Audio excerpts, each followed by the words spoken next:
Unless otherwise indicated, Ratchet Book Club is intended for a mature audience. Viewer discretion is greatly advised.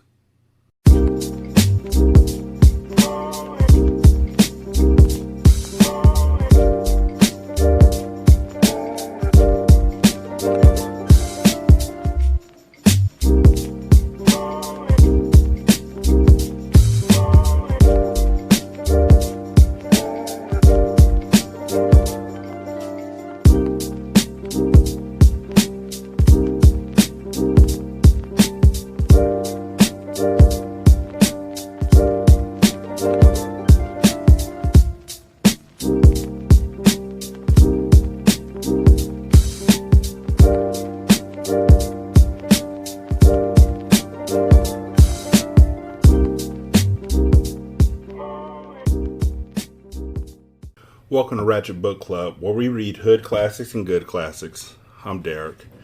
916-633-1537 is the voicemail number. Wretchedandratchet@gmail.com is the email address. Ratchet Book Club on Twitter is a Twitter handle.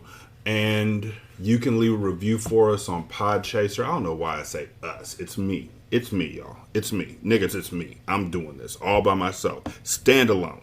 Up tall. By myself. You ready to go night-night? Also my beloved wife, Nisha. So I guess it's not just me. It's us. I was right. I apologize. By myself. Like a man. Taking credit. Taking responsibility. You still want to go night-night? Because I'm sleepy. In the last episode, Whoreson got fucked. Not literally. By Tony and Boots, and he gonna get out soon, and it's gonna be the big payback. I always felt like the big payback was like the number one song of the 70s made for pimps who had just lost their sex worker. The big payback. You know, I don't know. I don't think James Brown was involved with it, but I mean, he was smoking crack, so snorting cocaine, smoking weed. What was he doing? Drugs. Chapter 19. My return to the free world was uneventful. No one really cared whether I came home or not. Big Mama was dead, and I didn't have anything in common with Tony since he plucked off my woman. In fact, I made it a point to stay out of their way. I didn't know how I would react if I ran up on Boots, so I kept my distance. The streets hadn't changed that much. There was a new group of young pimps hanging around on the corners, but besides that, it seemed as if the clock had stood still. My first stop had been at the bank where the lawyer had deposited my money. I withdrew it and made a beeline for the nearest Cadillac dealer. I put $4,000 down on a new Caddy. Okay, this is me. Big Mama died, rest in peace, and she gave him in her will $5,000. He was in jail for 6 years, so he couldn't spend said $5,000. As soon as he gets out of jail, the first thing he does is spend $4,000 on a Cadillac. The last $1,000 will be used throwing some D's on that bitch. If y'all haven't heard Rich Boy, I can't help you. Since I didn't have any credit, I had to pay cash, but it didn't make any difference. When I left prison, oh, well, never mind then. He had close to $3,000 in his account, and with the $5,000 Big Mama gave him, that left him with $8,000. And then he just spent $4,000 on a new Cadillac, so he has $4,000 left, which in the 50s. Hold on one second.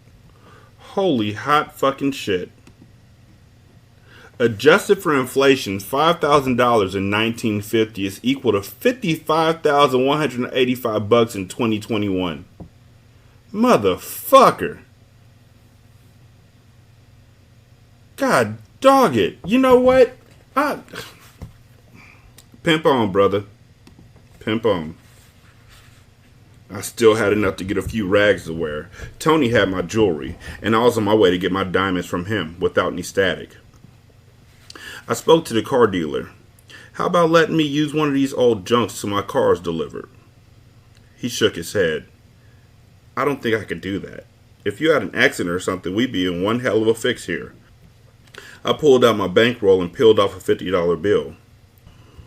Do you think that'll cover your problem until my car's delivered? He pocketed the bill and called one of the colored men working on the lot and had him put a dealer's plate on one of the older cars. I drove off the lot and headed downtown. After getting my license straightened out, I stopped at a clothing store and bought a few outfits. Dusk was just falling when I turned on to Hastings. Tony had moved all his girls down to the lower end of the street because of his misunderstanding with Big Mama, and after her death, he was too settled where he was to move back to the neighborhood we had been raised in. Since I didn't know where he lived, I pulled up in front of 6 girls working in the doorway to inquire as to his whereabouts.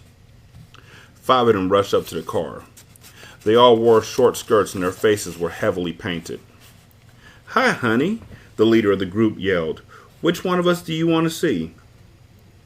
The leader was a large woman with an abundance of everything. You could look at her and see she must have been cute before she allowed herself to gain so much weight.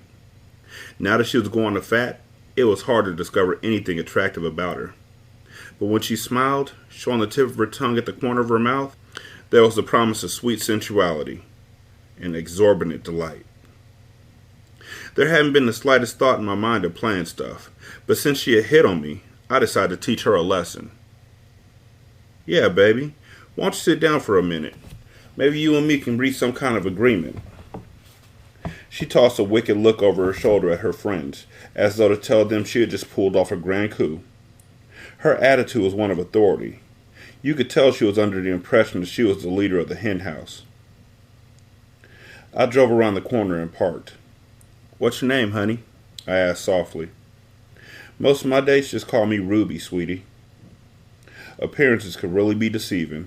This bitch really thought I was a mark. "I want to talk to you for a few moments, Ruby," I said while pulling my huge bankroll out. I scanned through the money for a second, then found a $10 bill and put it in her lap. Her eyes had got big as a dinner plate at the sight of my bankroll. "Sure, sweetie. As long as you got the price, I got the time," she capped, trying to control the greed in her voice. Assuming an air of embarrassment, I put the little game into action.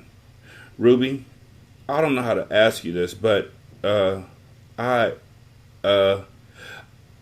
want you to teach me how to pimp." That really caught the bitch unprepared. She stared at me with her eyes wide and her mouth flapping like a caught fish. I continued before she had time to speak. "What I mean is, I'll pay you to show me how to dress like a pimp, act like one, and really carry myself like one." I rushed on. "You ain't got to worry about getting paid, 'cause my daddy died and left me $25,000. I'm going to buy me a Cadillac as soon as I get the rest of the money." I pulled the bankroll back out. "As you can see, I got 5,000 of it now." I flashed 6 $100 bills at her. Beyond a doubt, the bitch was hooked. She just stared at me dumbfounded. "You don't think you'll have any difficulty teaching me what I want to know, do you, Ruby?" She shook her head. "Ain't no trouble in teaching you, but, you ain't bullshitting about this, are you? This ain't some kind of joke you call yourself having on me, is it?" "Is that money in your lap a joke?" I asked. Again, she shook her head. "You mean you don't want to go to no hotel or nothing like that?" "Absolutely not, young lady. Pimps don't go to bed with a woman the first time they meet her, do they?" For a minute, I began to think I was laying it on a bit too thick. She stared at me as though I was losing my goddamn mind. "That's right, honey. You don't want to go to bed with me if you want to be a pimp. They don't hop in and out of bed with every woman they meet the way a square would do." It hadn't taken her long to catch on to the way the trend was going. She rumbled around in her pocketbook and came out with a pencil and a small notebook. She had come to the conclusion that I was some kind of nut and decided to play on me for a $10 bill I had given her. I didn't want her to give me the wrong number, so I aroused her greed. Peeling off a $5 bill, I put it in her lap. "You make sure I can get in touch with you now, Ruby, 'cause I want you to help me pick out my Cadillac and clothes. Plus, I'm going to pay you real well when I get the rest of my money, sometime this month." The thought of playing me out of that money had become so exciting to her that she could hardly breathe. When she tried to speak, her words came out in blurts. Her features lacked any compassion. To her, I was a once-in-a-lifetime trick. I stared at her in amusement. This big, out-of-shape cow-like bitch really believed she would end up beating me out of some money. After I took the address she had written out, she staggered away from the car as though she was drunk. At no time during my conversation had she even asked for my name. I pulled away from the curb full of confidence. This is one bitch that was getting ready to get faked completely out of her whore boots. Now my immediate problem was to find Tony so I could get my diamonds. I drove slowly back up Hastings, examining various faces in the late model cars I passed. The neighborhood hadn't changed much, unless it was even more decrepit than before I left. For the first time in my life, I didn't feel as if I was coming home. I could look at the swords of poverty and truly understand the meaning of slum life, the filthy streets, the wineheads sitting in doorways, the horrible shacks some unfortunate souls called home. I realized that there had to be something better in life for me.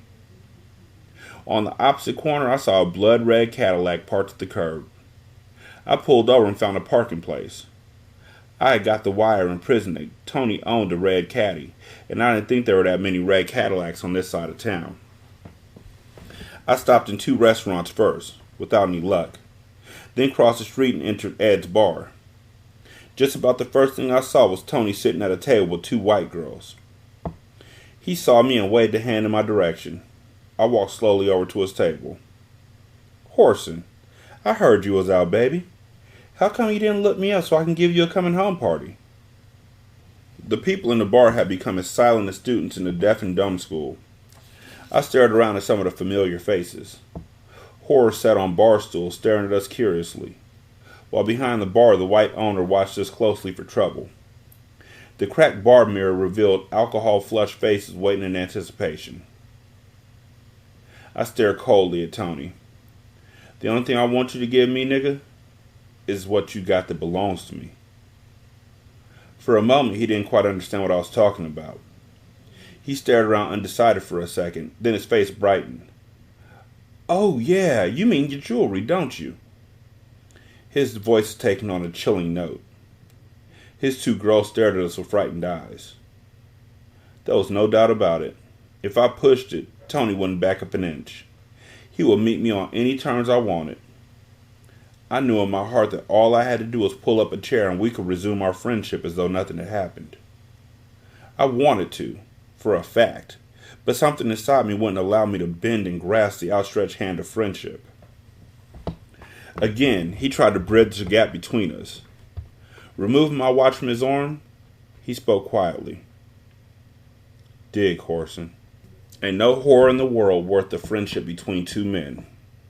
He slid the watch across the table at me. "If you think I'm bullshitting, dig this. I've had these 2 whores with me for the last 2 days looking for you. These are 2 of the best whores in my stable, Whoreson, and you can have either one of them you want. She's yours, man. I'll send her clothes over to your joint if you just say the word.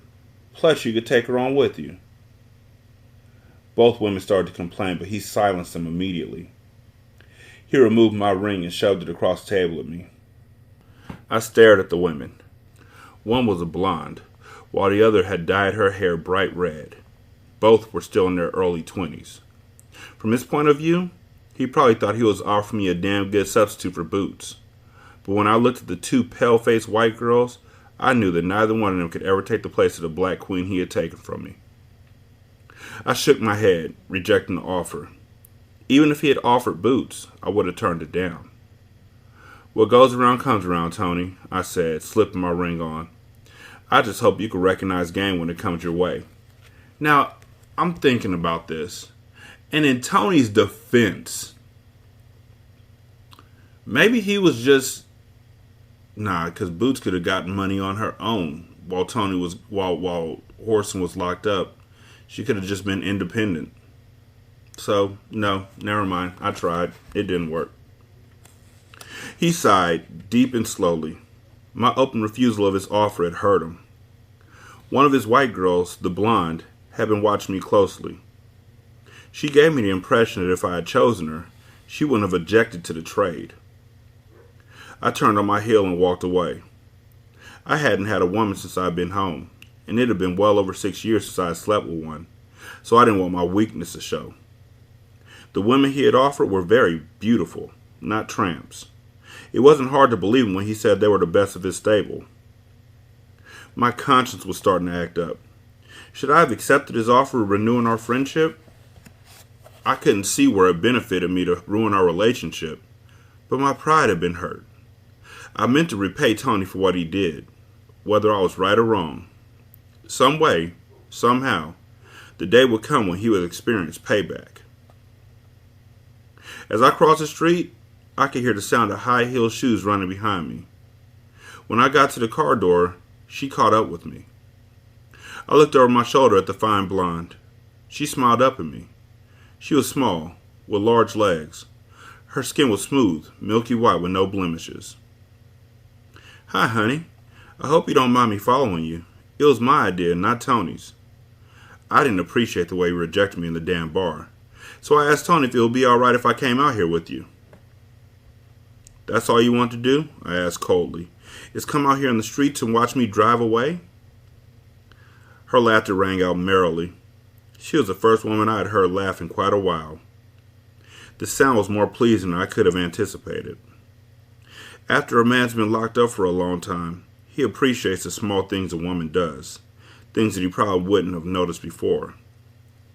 "No, Whoreson, I want to do a little more than watch you drive away, but it's your decision." It was too much temptation. She was too attractive for me to just walk away from. I held the car door open. She climbed in from the driver's side, and her skirt rose above her thighs as she slid across the seat. Words would fail me if I tried to explain how I gaped at those big, pretty thighs. How can I describe how a man feels after being away from something so long, to have it laid out on a platter for him?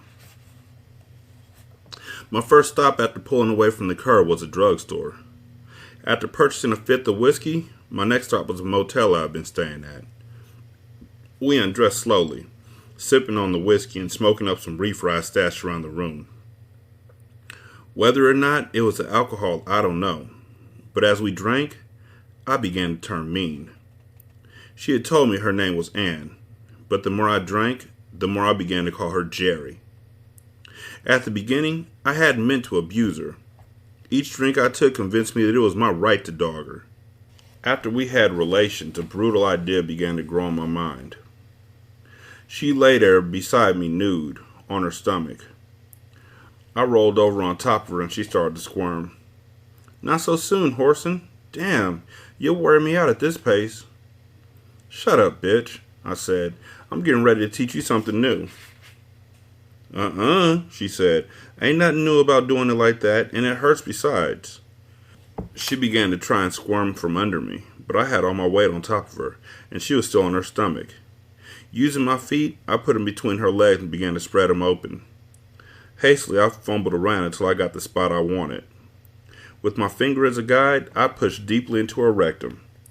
Her scream shattered the stillness of the room, but it didn't interfere with the act of violence I was committing on her body.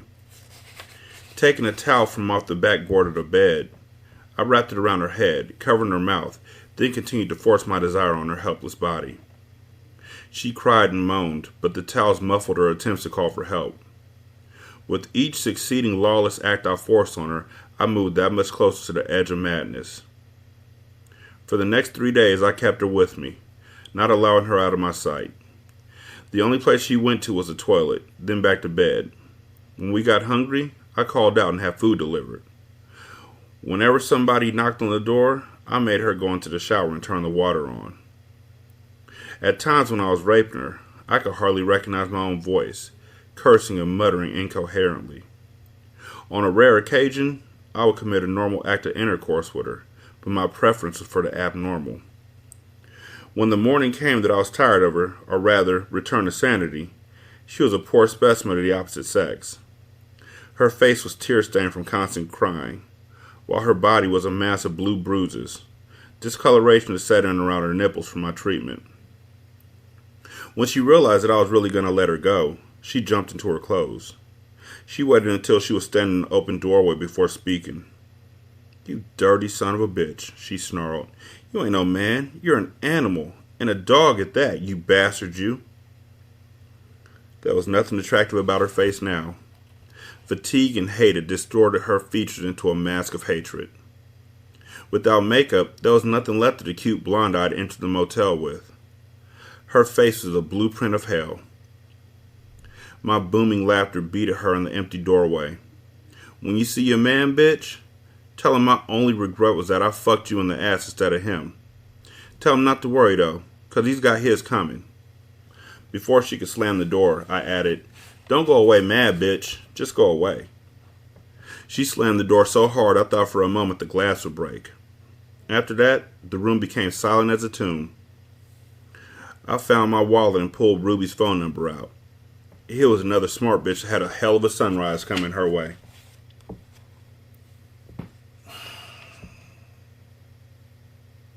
I understand the frustration. A white girl that he had never seen before who was brought to him by Boots. Damn, I wonder if that was a setup, but it probably wasn't because she went to jail too. But a white girl he had never seen before caused the downfall of his entire enterprise for 6 years. But dude, seriously? Oh no. There's other ways to get revenge on Tony. And I know that you saw Jerry in this woman, but... Chapter 20. The phone by the side of the bed began to ring. I rolled over and sat up slowly. My head was throbbing from too much liquor and too many pills. Those Red Devils I had been taking gave me violent headaches the following morning. For a brief moment, I held my head between my hands, then glanced around for my temporary bed partner.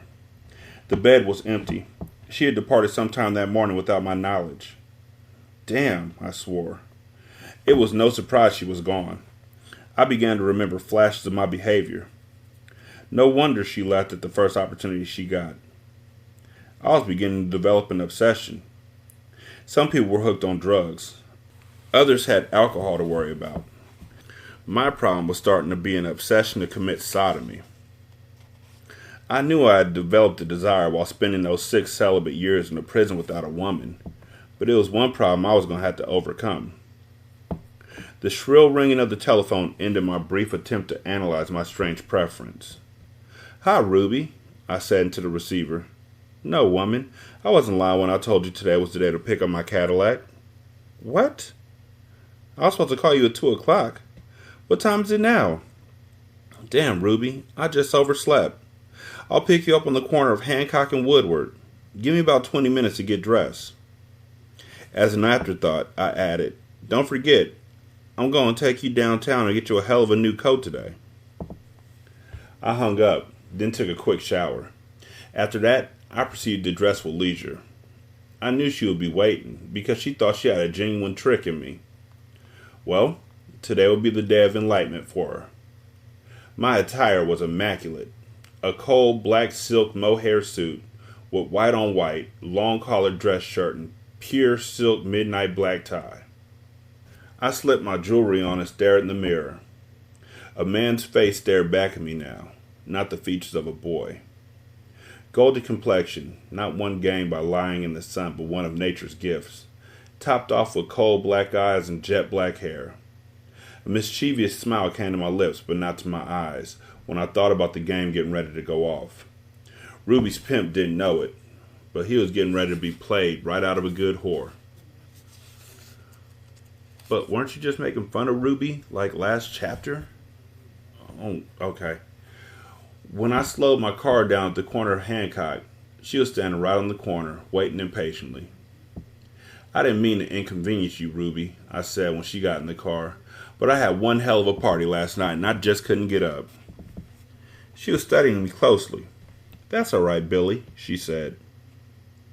It had been over 3 weeks since I had met her, and she still hadn't found out what my real name was. Well, today will be the end of all that. Before tomorrow this time, she would have a new outlook on life, and also a new program to work out of. All that damn fat she was carrying around wouldn't be on her a month from now either, I thought ruthlessly. I put her at wearing a size 16 dress, and that was giving her the benefit of the doubt. Our short journey quickly came to an end as I drove out to the car dealer's lot. It didn't take long to complete our transaction. When I paid the dealer the rest of his money, Ruby's eyes almost popped out at the sight of my large roll.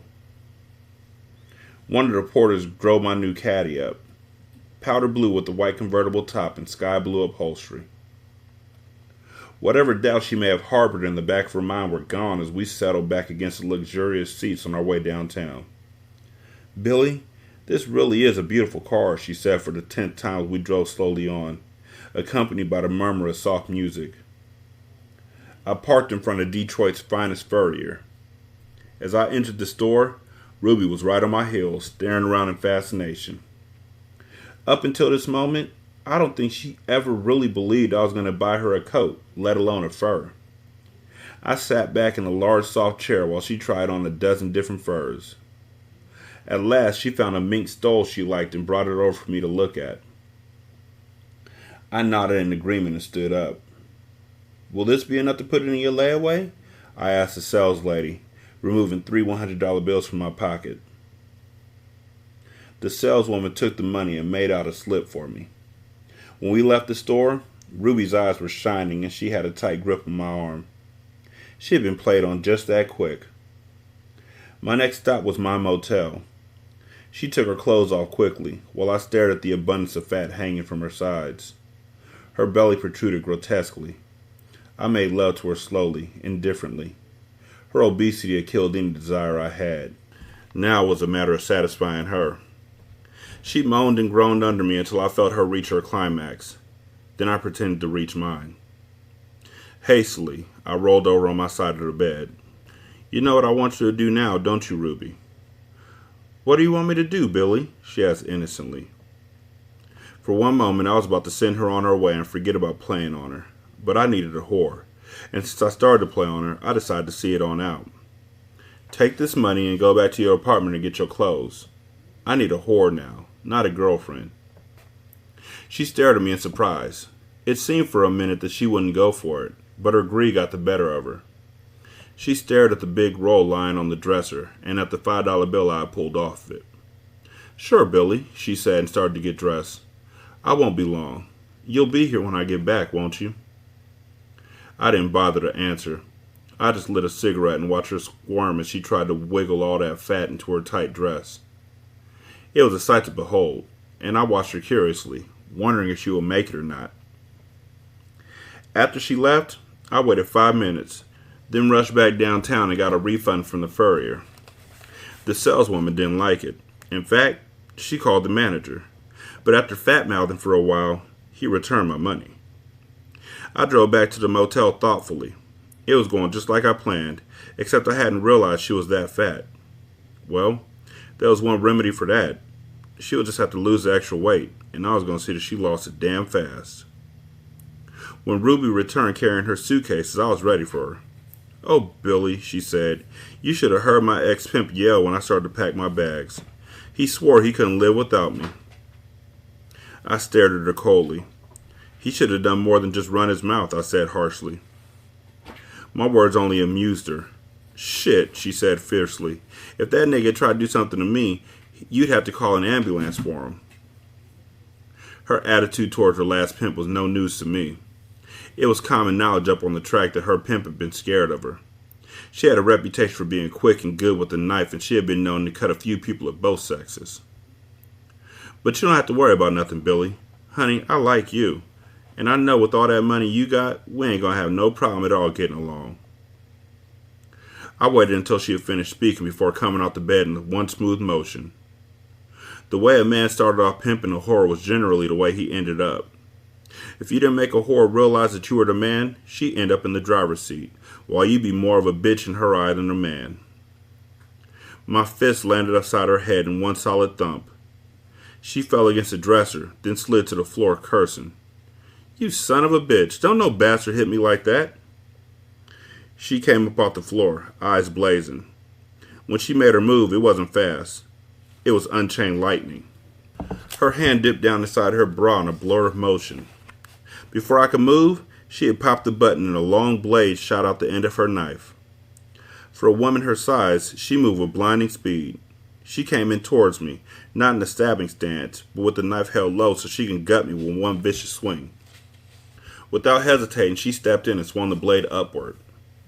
It was the moment I had been waiting for. I turned sideways and chopped down with the side of my hand, catching her wrist with a solid blow. The knife fell to the floor, and before she could stoop to reach it, I slammed a brutal combination of blows to her head. I have to give credit where it's due. She didn't go down. She hit the wall and came right back at me with her nails. She was swinging her arms like a windmill. I went into her wild swings and stuck a left and a right to her stomach as hard as I could. She folded up like a big bag. Grabbing her hair, I pulled her to me. With slow deliberation, I ripped her dress off. When she was down to her panties and bra, I grabbed the front of the bra and snatched it so hard that it popped loose in the back. Tossing her on the bed, I began to pull her panties down around her legs.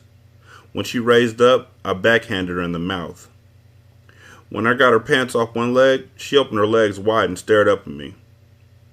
Her eyes were full of scorn as she coldly revealed herself to me. But I had one hell of a surprise for her. Cunt was the last thing on my mind.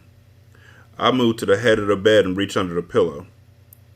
When my hand came out, it was holding my pimp sticks. 2 coat hangers twisted together. She lay as though paralyzed, her eyes getting big with fear. Bitch, I stated coldly, there's a few things you got to know and you got to learn. The first one is that my name ain't Billy. It's Whoreson, if that means anything to you. The second thing you should know, bitch, is that you can't teach me nothing about pimping, whore. I was born to pimp. Now, we'll start with the things you got to learn, and first on the program is respect. A good whore always has respect for her man, and you definitely gonna be a good whore. Before the words were out of my mouth, I lit into her with the coat hangers. Her screams fell on deaf ears as I continued to beat her. She fell off the bed and tried to squirm under it. I grabbed her leg and pulled her out to the middle of the floor and continued to beat her. When I got tired, I took her in the bathroom and made her take a bath, then snatched her out the tub and beat her again.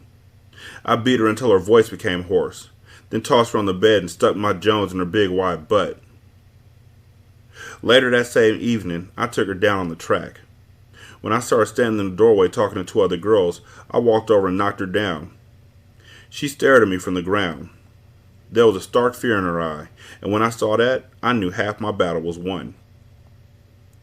Now all I had to do was stop her from stabbing me while I slept.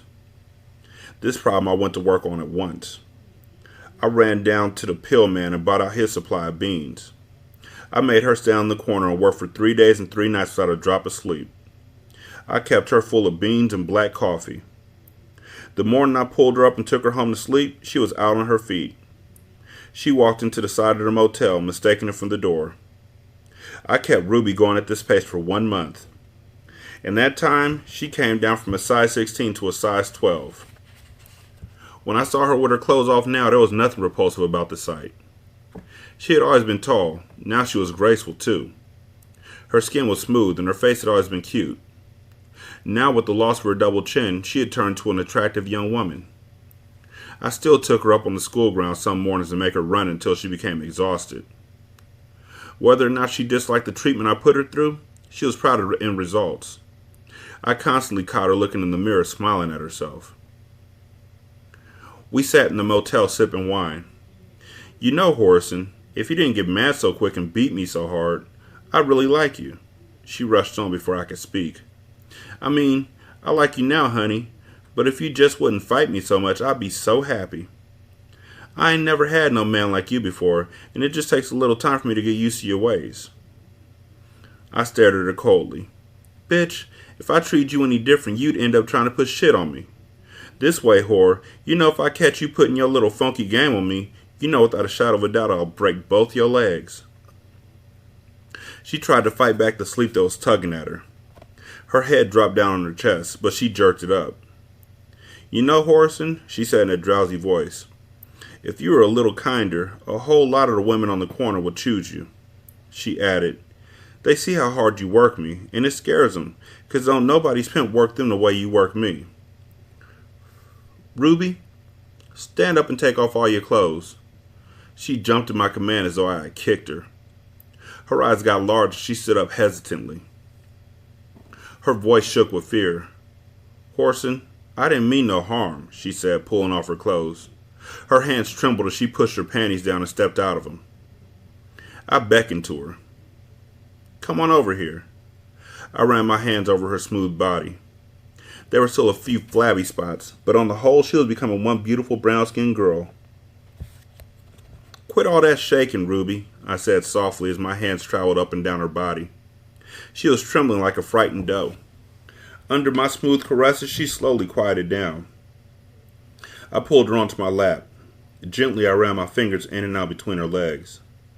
She emitted a low moan and lay back against me.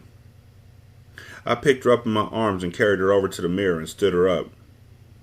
What you see in the mirror, bitch, I stated coldly, is my creation. Not something you did for yourself, but what I had to force you to do for yourself, I continued. So from now on, when some bitch comes up to you and begins crying on your shoulder about how hard I work you, you laugh in her face, bitch, 'cause I ain't did nothing that didn't need doing. I wasn't complaining, Whoreson. My sarcastic laughter rang out in the small confines of the room. I know you wasn't, Ruby. You was just building up to trying to think. Trying to get around what I told you. You don't think, woman. I do your thinking for you. 'Cause whenever you try, something's bound to end up getting fucked up. Now ain't that right? She grinned at me shyly, then nodded her head in agreement. Whatever you say, Daddy. You know I'll do whatever you want me to. With a smooth motion, I stood up and picked her up in my arms. Her nude body went tense in my embrace as I carried her over to the bed and laid her down. With slow deliberation, I ran my tongue up and down her golden brown body. I could feel her muscles tighten unconsciously as I began gently to make love to her. The more elaborate pains I took, the more excited she became. Soon Ruby was moaning and she began to feel thrills I had never taken the time to arouse in her. Chapter 21.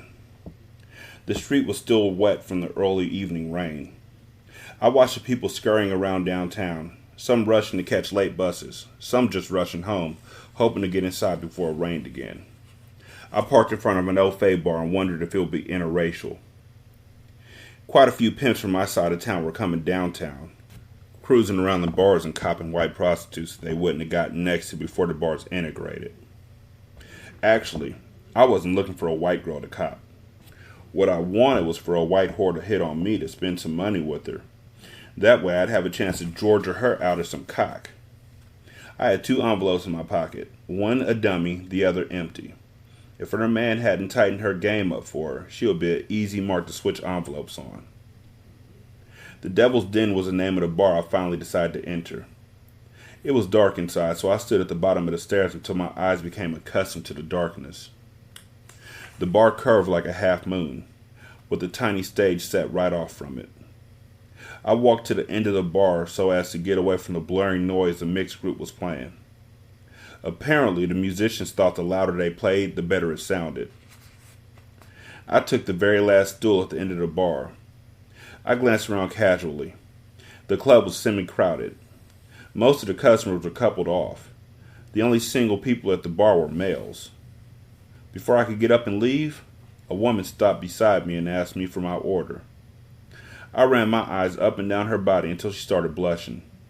She must have been all of 40 years old, a little under 5'4", a little over 120, with a body that God had built for one purpose only, encased in a form-fitting knit dress.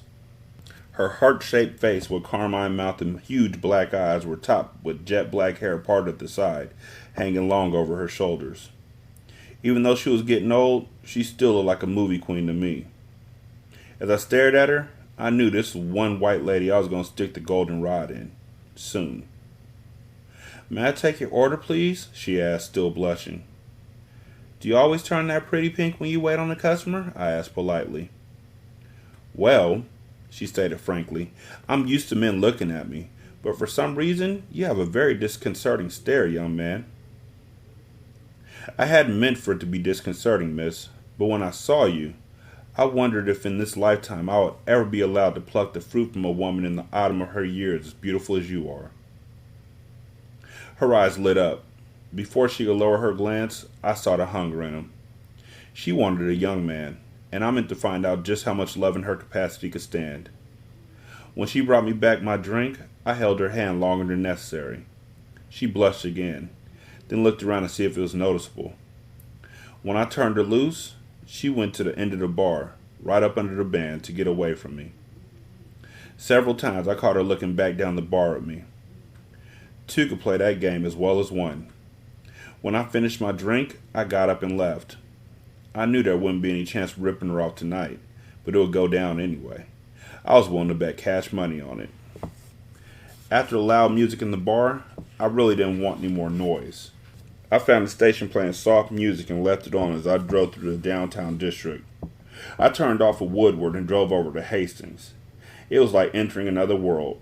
The crowded streets, whores working on each corner, drunks staggering up and down the streets, filth and poverty staring you in the face no matter where you looked.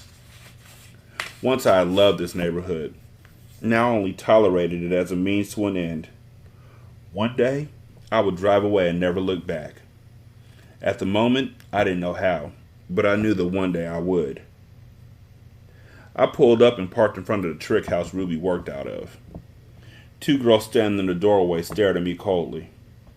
I didn't give a fuck about what they thought about me. To me, they were just something to be used. I walked past them without a glance and went up the stairs. The houseman opened the door and let me in. The dining room was full of people.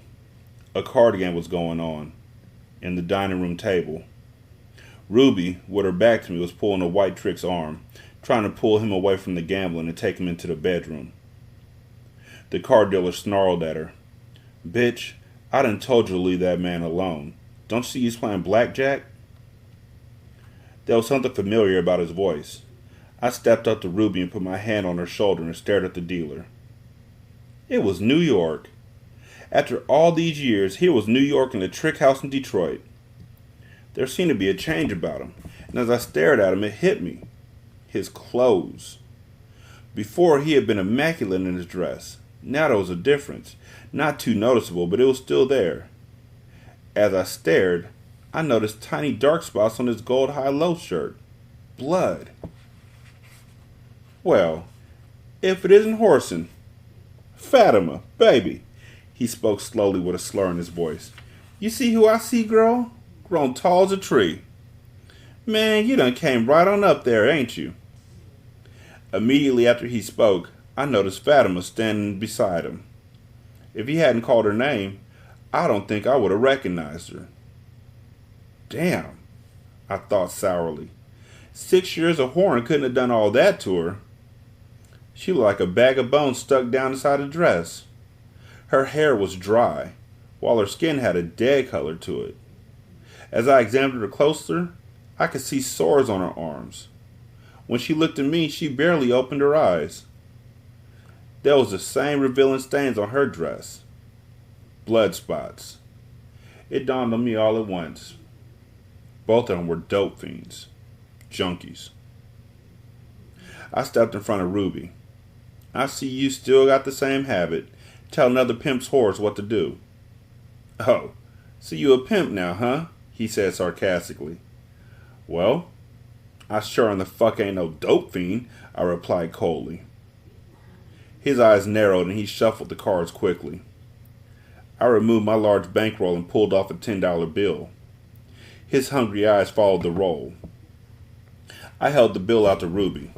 Go get us both a drink, baby. She took the money from me and walked back to the kitchen. I edged over to the card table. I watched New York as he dealt the cards around to the black and white tricks. When the player in front of him asked for a hit, he pulled seconds from the deck. I knew then that the cards were marked.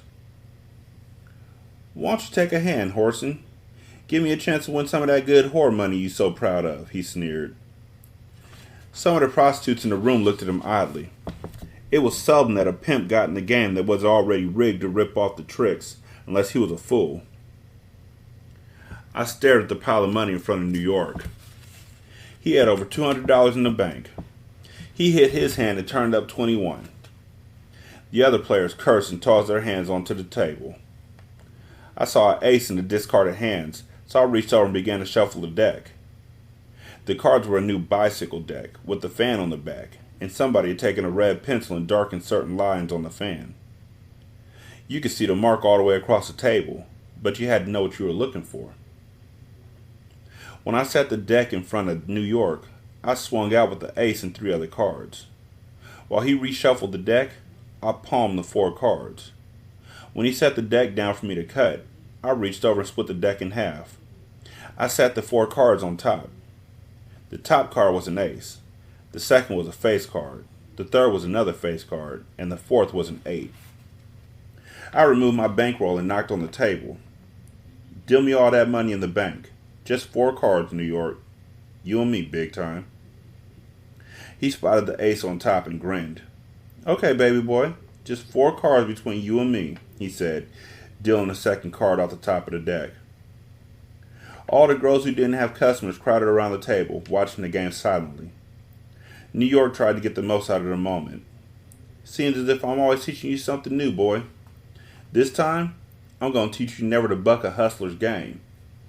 His lips turned down in a sneer. Ruby set my drink in front of me, then stepped back from the table. Soon as he finished dealing, I reached over and turned up my hand without bothering to look at my cards. You got 19, boss game, I said harshly. Are you hitting it or sticking? A look of surprise came into his eyes and his expression changed. I'm paying 20, he said slowly. Before he could move, I reached over and picked up the money in front of him. Well, that's what I got, Slick Daddy, I said and stepped back from the table. My card was still face down on the table. He reached over and snatched them up. Then slowly it began to dawn on him that he had been played on. You never even looked at him, he stated. I ain't going for no shit like that, Whoreson, from you or any other motherfucker. Before I could reach him, he kicked over his chair and snatched up Fatima's pocketbook from the end of the table. His hand darted inside the half-open purse. As fast as he had moved, Ruby had moved faster. Her voice was chilling in the suddenly silent room. Should I stick him, Daddy? Should I stick him? There was no doubt in anybody's mind about whether or not she would stab him. They were both frozen in position. New York, with his hand half in and half out of the purse. Ruby, one step behind with her large switchblade pushed to the side of his neck. As I watched in fascination, she pushed the knife deeper into his throat. A small stream of blood began to trickle down his neck. He stared up at me with his eyes pleading. Push that purse over here, I growled. He complied. I removed a snub-nosed .38 police special from the pocketbook, then stepped up and cracked him in the head with the handle. He fell out of the chair onto the floor. His face was full of fear as I walked up to him. Nigga, I said, I ain't gonna do nothing to you, for the simple reason that ain't nothing I could do to you as bad as what you're doing to yourself. All I want you to do is make sure that whenever, wherever, you happen to see me and my woman, you put some distance between us. As I stood there, staring down on him, the years flashed back and the humiliation of what he had done to me filled my soul with shame. You might get the impression that I don't mean what I'm saying, New York, so this is just to give you the message. Before he could move, I grabbed him by his collar and began to pistol whip him about the head. When I released him, he slipped back to the floor unconscious, his head and face covered with blood. Everybody in the room was staring at me in shock. It had been a brutal act, but I wasn't ashamed. He would have shot me if it hadn't been for my woman. Come on, Ruby, I said and started for the door. I had the door open when Fatima caught up with us. Whoreson, she said, take me with you, please. I'll do whatever you want me to do, please, and I'll work hard. Just let me go with you. Her pleading didn't move me at all, because I didn't give a fuck about her. But the thought of slick-ass New York waking up and finding out I'd taken its whore too was just too good of an opportunity to pass up. I nodded and she solemnly fell in behind us and followed me out to our waiting Cadillac. It had taken more than 7 years before the chance presented itself for me to strike back in New York. But as they say, what goes around comes around, and goddamn, I felt good after getting the chance to play payback. And after glancing out the side of my eye and seeing Fatima sitting so unconcerned against the car door, I had an idea I was going to feel a lot better after I fixed this dirty bitch's wagon. I saw the bean man walking down the street, so I blew at him and parked. When he got to the car window, I bought all the pills he had on him, Red Devils and Seccos, and a few Dexies. Next, I stopped on Canfield and sent Ruby in to buy me a can of reefer. While she was in the house, I sent Fatima to the drugstore to purchase 2 fifths of Johnny Walker Red. I watched her wave to somebody across the street, Then Benny, the dope pusher, crossed over and followed her into the store. The bitch was getting a fix to take with her. Well, she was sure in the hell needed before I was finished with her this day. Fatima beat Ruby back to the car. When she got in, I said, "Bitch, get your ass in the back seat next to a window and keep that dope you bought in your hand. If the police break down on us, I want you to eat that shit or throw it away before they stop us." In the ghetto, any black man or woman driving a Cadillac is fair game for every policeman with a badge in his pocket. Tickets were the least of your worries. What you had to do was make sure they didn't catch you dirty. Sometimes they would stop you on just GP or give you a bullshit ticket just so they could try and tear up your car on the pretext of searching for drugs. I had a speeding ticket in my glove compartment that I had received while sitting in front of the trick house waiting for Ruby to finish with a trick. Ruby came out of the building and ran down the stairs. She jumped in the front seat and put the window halfway down. I started the car and pulled out into traffic.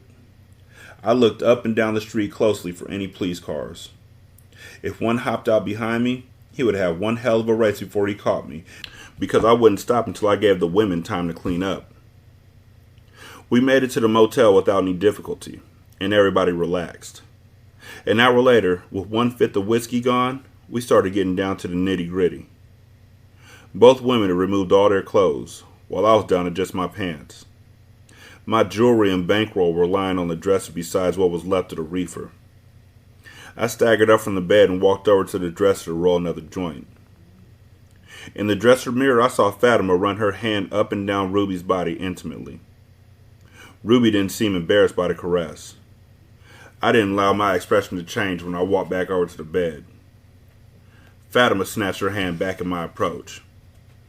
"You didn't have to stop because of me, bitch. You done stole one whore from me. You might as well try for two." She started to make some sort of excuse, but I reached for her and she squirmed away and fell on the floor. As I started towards her, she rolled up in a ball with her arms around her head. I slowly opened up my fly and pulled out my Jones. Before she knew what I was doing, I had a steady stream of piss going and splattered her head and arms.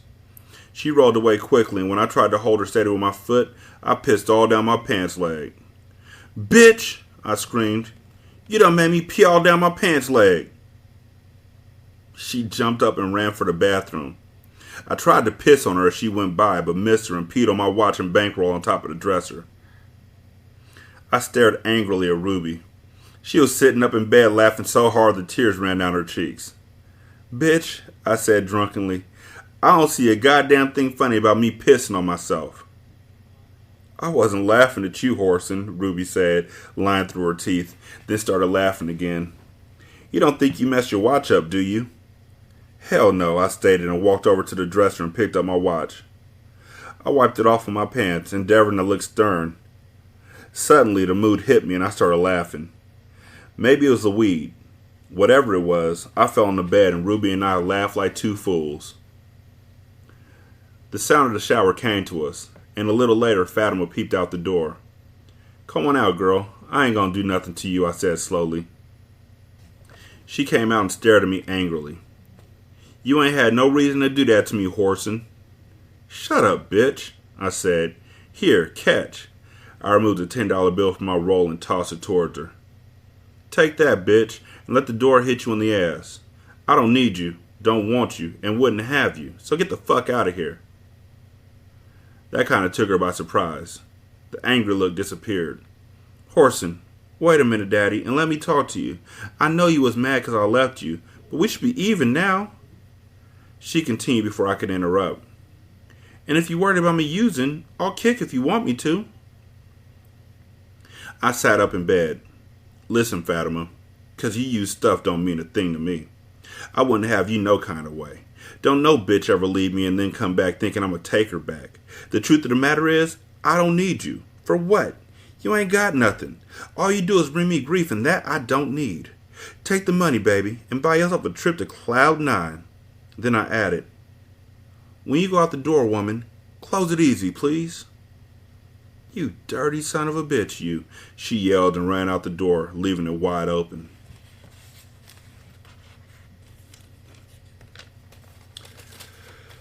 Them other books I was reading,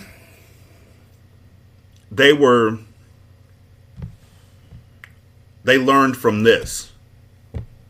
And as the timeline continued, and as the tree that Donald Goings and Iceberg Slim began to sprout, the branches grew further and further from the actual base of the tree until it was nothing like it used to be. This is what urban fiction used to be. Hard ass, gritty ass, no fucks given, just ratchet bullshit. Real shit. And it's hard. And a lot of it hurts to read. But I wouldn't have it any other way because this is history. All that other shit that I'm going to read, all that shit that y'all are laughing at, all that shit that y'all are loving, none of that happens without this right here. Plus, when I read this book and books like this, it makes me want to talk like a pimp. I talk faster. My shit starts rhyming. I got good timing. I start thinking about criming. I don't call women whores though. Sex work is still work. I don't give a fuck. If you don't like that, then you out of luck. You can get the fuck out my face though, cause I'll clown your ass like a $2 hoe. See? Pimp shit. I can do it. I got it in me. I don't need no fucking Cadillac. Me and my Corolla rolling down the street, looking for somebody, getting something to eat. Yeah, see? I got it. Cause if a Mac call me back, you better know I ain't gonna give him no flack, Jack. We get down for ours where I'm from. From the highway to the slum. You know where I'm from. Let the guitar strum. I don't know, I'm running out of pimp power. I'm gonna have to read a few more chapters tomorrow. Make your next move your best move, though. Leave a review. Podchaser. Apple Podcasts. Stitcher, I don't give a fuck. If you go to Podchaser, though, you can leave a review for separate episodes or for the show overall. You can also join our Patreon at patreon.com/single simulcast. Or you could just help me buy some more books. Because shit ain't cheap. Just because y'all niggas don't read don't mean that the market dried the fuck up. So you can go to buymeacoffee.com/SScast and donate some money there. Also, if you go to the link tree, which is the link that's underneath all the posts on Twitter, but it's also in the show notes. If you click the link to buy this book, I get paid. So that's the same as you donating money to help me buy books by buying this book. So then y'all can read along. I'm going to tell you though, this book's almost done. I started off at 0. That was chapter 21. See that pen rhyme right there? I'm starting to get it back. Now I'm all the way at chapter 22. Shit, ain't much more for a nigga like me to do. Honestly, I'm on page 229. There's 297 pages. This book ain't gonna make it that much longer. Just gotta love it for what it is, you know? It's gritty. And it says stuff that, you know, you ain't never gonna believe in right now. But the game has changed. Yeah, I'm gonna be real with you. Reading about him and how he completely broke Ruby down and how he beat her and how he looked at her just disapprovingly because of her weight. Everything about that chapter was utterly distasteful. In a book of distasteful shit, that was probably the worst one I've seen thus far. But that's the game. I don't want to be a pimp. I just want to read about him. And this is the closest thing I'm going to get to it. Donald Goins ain't never apologized for shit he did because he meant every word of it. And like my wife said, this shit is way too real. All them rappers y'all listen to on the West Coast, I bet you, Too Short read Donald Goins. I bet you. All them niggas that are writing raps about the pimp game came from this. All them folks writing books that I'm going to read in the Ratchet Book Club, it came from this. And he got it from Iceberg. Doesn't mean it's going to be easy to read. but it's still a hood classic. Thank y'all so much for listening. We greatly appreciate it. I'ma holler at y'all later. Y'all be good. Peace.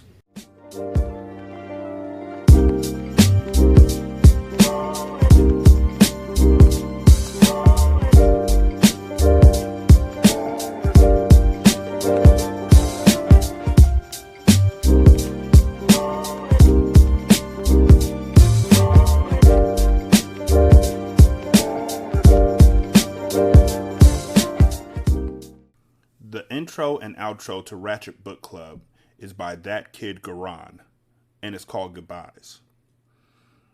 You can email him at tkgbeats94@gmail.com for more information on how to lease this beat. This is Single Simulcast. Don't know by now that you slip.